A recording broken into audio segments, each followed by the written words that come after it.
നിങ്ങൾക്കായി ഒരു അടിപൊളി വീട് ഒരുങ്ങിക്കൊണ്ടിരിക്കുകയാണ്, വർക്ക് നടന്നുകൊണ്ടിരിക്കുകയാണ്. അപ്പോൾ തൃശ്ശൂർ നാഷണൽ ഹൈവേ നമുക്ക് 250 മീറ്റർ ആണ് ഈ വീട്ടിലേക്കുള്ള ദൂരം. അപ്പോൾ ഫുള്ള് തേക്കിൽ ചെയ്തിട്ടുള്ള നല്ല അടിപൊളി ഒരു വീട്.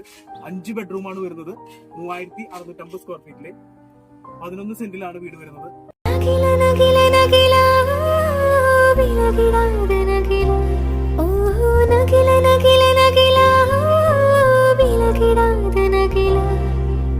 பழகும் பொழுது குமரியாகி என்னை வெல்வாய் பெண்ணே, படுக்கையறையில் குழந்தையாகி என்னை கொள்வாய் கண்ணே. காதல் சடுகுடுகுடு கண்ணை தொடு தொடு, காதல் சடுகுடுகுடு கண்ணை தொடு தொடு. ഈ വീടിന് ചോദിക്കുന്ന വില 1,50,00,000 രൂപയാണ്. നെഗോഷ്യബിൾ ആണ്. കൂടുതൽ വിവരങ്ങൾക്ക് താഴെ കാണുന്ന നമ്പറുകളിൽ കോൺടാക്ട് ചെയ്താൽ മതി.